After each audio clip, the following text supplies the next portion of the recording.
Brilliant. So, Danny Flexen for Seconds Out. Delighted to be joined by Hall of Fame promoter Frank Warren. Frank, how you doing? I'm good. How are you, Dave? I'm very good. I'm very good. Shows being announced left, right, and centre by not just you, but other promoters as well. You've just come off the Anthony Yard Dex Spellman show. How satisfied were you with how that came out? Yeah, I thought Anthony did well. It was a really good performance, and now we're getting together the Lyndon Arthur fight and him. But I thought, that getting that ring rust out of his system, and obviously he's been through some quite traumatic times during this current situation with the pandemic, and he needed that. He needed to get out there, and I thought he'd done an excellent job against a really brave and tough opponent. What did you make of the stoppage? Because there's been a little bit of consternation from Spellman's camp that maybe it was a bit soft. What did you think? But you got to expect him to say that, and he's a tough guy. And you could see he was disappointed, but I think it was the right thing to do. I think at that stage, Anthony started moving up through the gears and turning on the heat, and he did what he had to do. And I think the referee made the right decision. Heffron against Bentley delivered in the ring as everyone thought it probably Yeah. would. How did you score it? It's funny. I met yesterday with Tony and Mark Bowers, and we were talking about it. And one of was talking, and I said there was nothing in it. You could go either way with that fight, and it's not sitting on the fence. It just was not. I don't think there's a lot in it, and it depends how you score fights. Sometimes, very unusual for three judges to give it as a draw to start with. But I thought that if you're looking for a guy who's walking forward, showing a lot of aggression, then Mark obviously did that, not Tommy, and he did extremely well. And from that perspective, but if you're looking for counter box, counter punching, guy fighting on the back foot, Denzel did the same. So it depends how you look at it. But there was not a lot in it. There was a fag paper in it, and it sets up a great rematch. I think my only disappointment was what a fight that. I mean, it was a great fight, but what a fight it had been if it had a live audience there. Could you imagine what the atmosphere would have been like? It was, I think it's probably one of the best fights that have been, that's been shown since the boxing's come back, and it was a good domestic bust up. So we're going to get it back on again probably sometime in November. Great stuff. And obviously, looking ahead to next week, you've got Josh Taylor. He's not your fighter per se, but he is going to be on BT Sport. How excited are you to have a unified world champion on BT Sport in the caliber of Josh Taylor? Well, I'm very excited, and it's the first men's world title fight that we've had in the UK since lockdown. So it's a good fight. It's a tough fight as well, and I know I keep saying it, but again, there's no one going into anyone's backyard now. For Consol, he's going into a neutral venue. So I think this fight is going to be a really good quality fight. Josh came down to take in the atmosphere last week and see what it was like in a venue without any crowd, and he was, I think he got the feel and the flavour of it, which was quite a smart thing to do. And Charlie Edwards, of course, making his Queensbury debut on the show too. Yeah, looking forward to that. So he's coming out and again get some ring rust out of his system and hopefully set himself up for another crack at the world title early in the new year.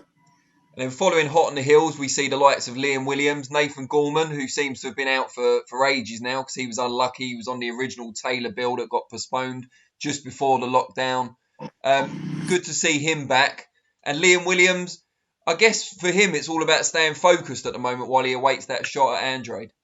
Well, it is, but he's not. Liam's a good pro, and he's not going to overlook. I mean, he's been dying to get. He's been challenging everybody. I don't think he's left anybody out, is he? It's like he's going through the yellow pages. No, he's in there. He's in with obviously with Andrew Robinson. That's ordered by the Boxing Board of Control for his title. So I think it's a good fight for him. It'll be a decent fight, I hope. And Liam gets through that. Obviously, we've got the Andrade fight. The WBO have ordered that. And we want to get it out as soon as possible. And I really do fancy that he can beat Andrade. And the big question looking further ahead, of course, relates to Daniel Dubois against Joe Joyce, a fight that everyone's looking forward to on BT Sport box office as well. What's the latest on when that's going to take place, where it's going to take place, and who, if anyone, it's going to take place in front of? Right. Well, at the moment, I can't give you an answer on any of those. We've got it scheduled. Don't know. We've got it scheduled for October, but I don't think it's going to happen on that date. But it will happen. We are working on it to make sure it happens. That's one of the reasons we met yesterday with Tony and Martin. And the bottom line of it is we're in the hands of the government.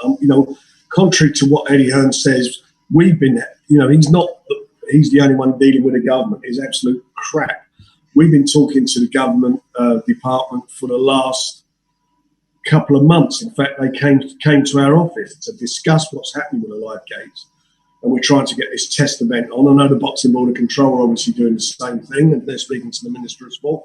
So we are working hard to get some parameters of where what we can deal with. And I think at best it's going to be something like 20 to 25% audience that we get into a venue, but it's a question of when. And obviously, the last week or so, we've been getting this spike, haven't we? And, they're locking down cities and so forth again. So we've got to just see how it pans out in the next week or so. I mean, we're all in no man's land. I don't think anybody knows really what's happening. And I don't even blame government for that. Just nobody knows where we're going with this, do they? At the moment, there's no vaccine for it. So all we can do is try and keep everybody as safe as possible. And when we do get something on, to try and get it in a safe environment. So we're working closely to try and do that. And I hope we'll be in a position probably at the end of October, early November, where we can have an event with a live audience there. How do you balance it out in terms of having only 20 or 25% of fans and the size of venue you're going to take on? Because you still have to pay a fee for the venue. That might be reduced, we don't know. But how do you balance those factors? Well, of course you have to pay, you pay the fee for the venue, but it's also, as much you're losing the 75% of your gate revenue, and especially if you've got a big fight that we had, certainly when we're talking about Daniel and Joe, was sold out. It's very difficult. So from our perspective, we're determined to get it on, to get the fight on. Both the guys want the fight. So we've got to try and make it happen. So how it happens is, as I say, it depends how the configuration of the venue, how many people are going to be allowed to sit next to each other. Is it going to be the 6 people can sit together, or have you all got to sit separately? No one knows that yet. So until we get some guidelines on that, we don't know how we're even going to set the venue out.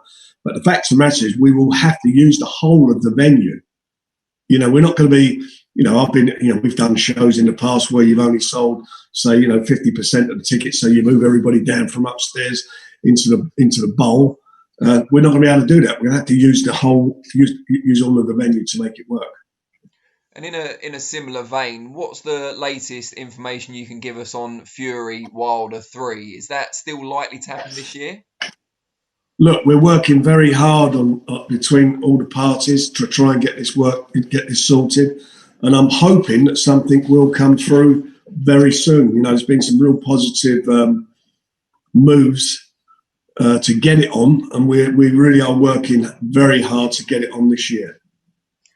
I mean, you've said previously that Tyson will fight this year regardless. Is that still the case, or does the ongoing problems with getting fans in mean that even he might have to delay his plans? I don't know. I think at the moment we're just trying to see where we're getting to with his fight against Wilder. Once we know where we are with that, then obviously Tyson can make a decision as to what he wants to do. We also saw this week, I have to talk to you about the competition on occasion. They've announced their autumn schedule, if you like, for the UK. I think the thing that's caused the most conversation from that is the quick turnaround in Dillian Whyte's rematch with Alexander Povetkin. And you've had some views on that previously. What do you make? Apparently it's 91 days between first fight and that heavy knockout and the rematch. Look, I'm going to say how it is. I don't think if it was me, if I was managing Dillian Whyte, I wouldn't do that. I would wait. I feel he needs a rest. It wasn't like it was it's not like Dex Spellman complaining about getting stopped. He got stopped. He was stopped on his feet, but he was stopped. He was concussed. He was out cold. He was given oxygen. So, me, if it was me, it's not something I'll be doing, but it's not me. That's their choice. And, Dillian knows, the Boxing Board of Control are aware of the situation. But so that's between all of them to make that decision where they're going. But for me, I wouldn't be doing it. And if you want a proper, comment on it and who should know, you best probably ask the doctor rather than me what they feel about it. What did you make, and this is something Cole Griggs brought up, you may have seen the interview on our channel yesterday or the day before, that Dex Spellman got a 45-day suspension for his stoppage against Yard, whereas Dillian Whyte only got 28 days for the knockout against Povetkin. What did you make of that discrepancy? Well, I've just said what happened, haven't I? What do I make of that? Go and figure the logic in that. Something is dramatically wrong there, isn't there? That can't be right under any circumstances. If I was Dex Spellman, I'd be looking at that. I'd be pissed off in a big way. But that's the Board of Control. They made that decision. Me, as I said, you've asked me about, that. What people have to understand: a 45-day suspension. It doesn't mean you can't. Obviously, you can't box in that time. You're not supposed to be in there sparring. So the preparation you have in between fights is even less for your training camp and so forth. So for me, I didn't actually know it was 45 days. You just told me that. I didn't. I was unaware. I'm quite surprised at that, to be honest. If looking at the two knockouts, you'd think it'd be the other way round. Well, yeah. Or the two stoppages. Yeah. While we're on the subject of the competition, there was a lot of talk in the summer of you and Eddie sitting down, going through these co-promotional fights that you suggested. Has there been any development on that at all? Don't ask me. Dan, ask him. It's funny. I see, what's his name, on IFL, Coogan. He never asks the question, does he? When he does his interviews, you always ask me the question, or Umar on there asked me the question. They never asked the question. So you have to ask them. Look, for me, it ain't going to happen. If it's not happened by now, it's not going to happen. I sort of reached out, tried to make it happen. I thought it would be good for the fights that we were talking about, for the fans.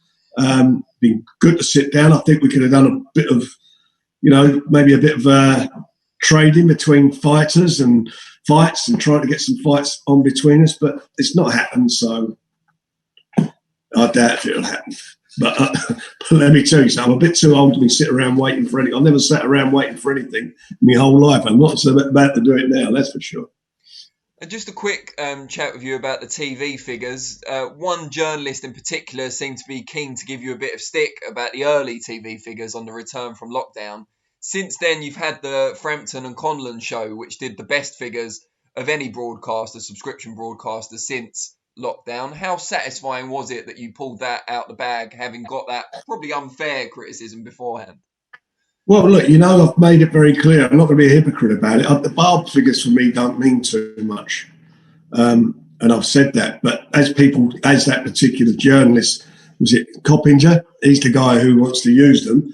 He uses them. He wants to carry on using them. He should, do the same thing. If you're impartial, if you're an impartial person, then act impartial. That's what journalists are supposed to do. If you're in somebody's pocket, and I'm not saying he is, but his actions speak louder than words, maybe. The fact of the matter, he hasn't mentioned. That isn't Cole's fight. Actually, wasn't the biggest viewing figures. The Daniel Dubois fight got even larger numbers. So we've had the two highest ratings since we come back. And they are what they are. But look, I'm pleased with what where we're going, what we're doing. We, as I mentioned before to you in previous interviews, we dipped our toe in the water when we started off because we was more interested in obviously wanting to get the guys' work, get our young fighters out, which is all about for us, and actually get it up and running. We've done 3 shows to ensure, very quick succession to ensure that all the protocols that were being put in place would work, and they'd work for all for other promoters. We went out there and sort of basically got that moving. So that's worked. We've done our first tranche of shows. We're on to our next ones. We're announcing our next group of shows. I was hoping to get it done this week, but I think it'll be next week now. And I think everybody will be quite excited what we're putting together. I mean, obviously, we mentioned a couple of fights there. rematch between Heffron and Bentley's one of them. We've obviously we're going to get Anthony Yard fight on with Lyndon Arthur, and we talked about the heavyweight fight that we're trying to get on. So we're really, really working hard to deliver some really good competitive shows that the fans can engage with. And just a bit of a left field one to end on. We've seen recently the ongoing dispute between Canelo Alvarez and Golden Boy Promotions. You've had fallouts with fighters in the past, it's fair to say. I think anyone with your time in the business is going to have one or two. Which one hurt you the most? What, of a fallout? Yeah, with a fight. I think all of it. I'll tell you what it is, Dan, with a fallout. Most of when I look back at sort of the high, if you look at the guys that you really,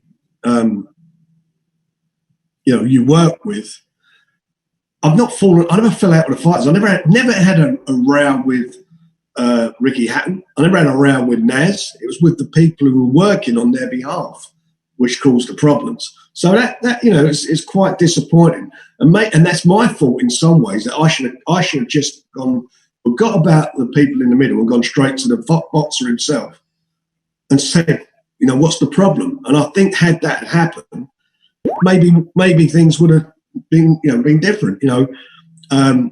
Josh Warrington, we didn't part with, we contract come to an end, and I wished him well and off he went. But it's quite disappointing in some ways what happened with where we got to. But I was disappointed with that, and I was disappointed because we never really got to talk about it.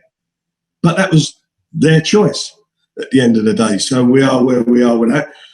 There's been a few of them, but you know what? You can't dwell on it. I'm too old to be worried about that. I move forward. What I would say is that Nigel Benn, in his book, says he wished he'd never split up. Naz has gone publicly. He's done a couple of interviews. I know he done one on Sky where he said, he wished he'd never gone away and did what and did it. Ricky Hatton and I had a great time. Ricky said the highlight of his career was him fighting Costa Zoo. So I've had great times with these guys, with lots of them, and I'm friends with some of them now. Very friendly. I speak to Naz occasionally, and Ricky. We get on tremendously well together. Probably get on better now than we ever did. And so I'm grateful from the memories that I've got of those shows and the great fights that they put on and their performances. That I was part of that I helped to make those things happen. So there's been some great memories there for me, and I'm sure that'll be the same with Golden Boy and Canelo. Who knows what's going to happen? I mean, their things is obviously about a contractual situation with DAZN. DAZN is obviously suffering like a lot of businesses are financially. I think I'm understanding their American operation now is going to be, they're just taking in the international feed rather than basing it in the States. And obviously they want to cut their money. They made it very public they're cutting their money. So I'm sure, their biggest star, DAZN, is Canelo. And he's the only fighter there that's delivered any subscription base. None of those other shows have hardly delivered anything for him. And you think about all the money that was invested, and a lot of money was invested by Len Blavanik. He put a fortune into it to establish the business in the States, and they haven't developed one single star. No standout fighter, no box office success, not one. So that's got to be an indictment on the people promoting, that they haven't done that. All that money, that big blaze of glory, and come up with nothing. Frank, really appreciate your time. I hope we get to do it again before the next haircut. We need to do it more often. Where'd you get that done? At the Albert Hall? Yeah, of course, yeah. All right, mate. You be good, safe and well, and I'll see you soon, Dan. And you. Take care, Frank. Bye-bye. Bye.